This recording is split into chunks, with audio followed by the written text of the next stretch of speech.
So we move seamlessly on to Thursday of week 5, which is the 10th of April.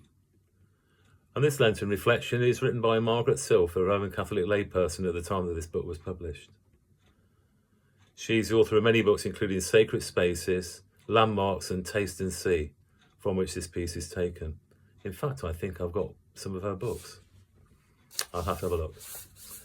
A wand or a spear? This is the writer, not me, or there could be me as well, get very frustrated when Christian churches seem to seduce people into expecting a wave of divine magic wand to answer all their prayers and fulfill their desires without encouraging them to go deeper and deeper until they discover the real roots of those prayers and desires in their hearts. It seems to me that this is the very opposite of how things work. The good news is not that God will fix us with his wand, but rather that when life fixes us with its spear, the spear will paradoxically open up a flow of grace within us, which will be seen to be the same living stream as the flow of our own deepest desire. The wand, if it existed, might satisfy the lesser wants and wishes with which sometimes we bombard God with our prayers. But the spear is a way to the deepest stream.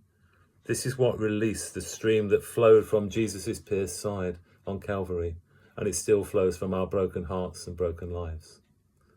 When the jigsaw is complete, we will find, so I believe, that God has been answering the prayers we have not yet found the words to express. We will discover that he has all along been fulfilling the deepest desires of our hearts that are still unacknowledged by us because they lie buried under the layers of lesser wants and wishes. Perhaps our simplest and most sincere prayer might be that he open our eyes to become aware more and more of the deeper longings of our hearts, that he is continually seeking to fulfill those longings in our hearts. Perhaps it isn't so much that God is deaf as that we ourselves are so blind to what we're really looking for. We don't see God answer our prayers because our minds are completely tuned in to what we expect him to do, or even, dare I say, what we in our wisdom have instructed him to do.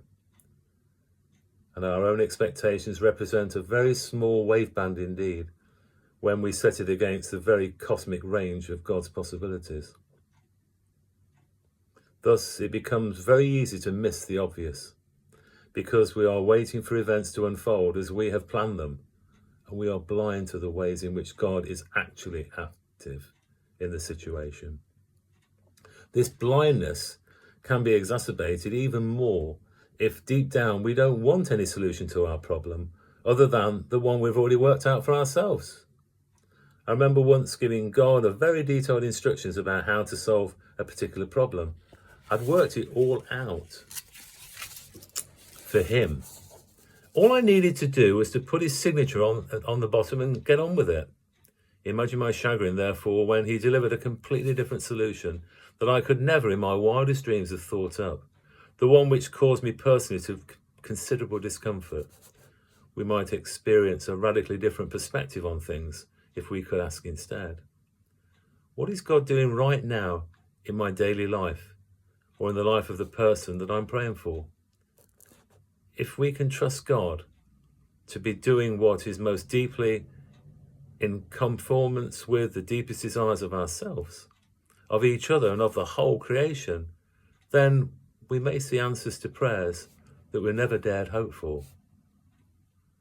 And Psalm 121 says, from where will my help come from? Not help, not somebody who's going to take notes and jot them down and do what we tell them. And so a prayer. Dear Lord, I want whatever you want for me.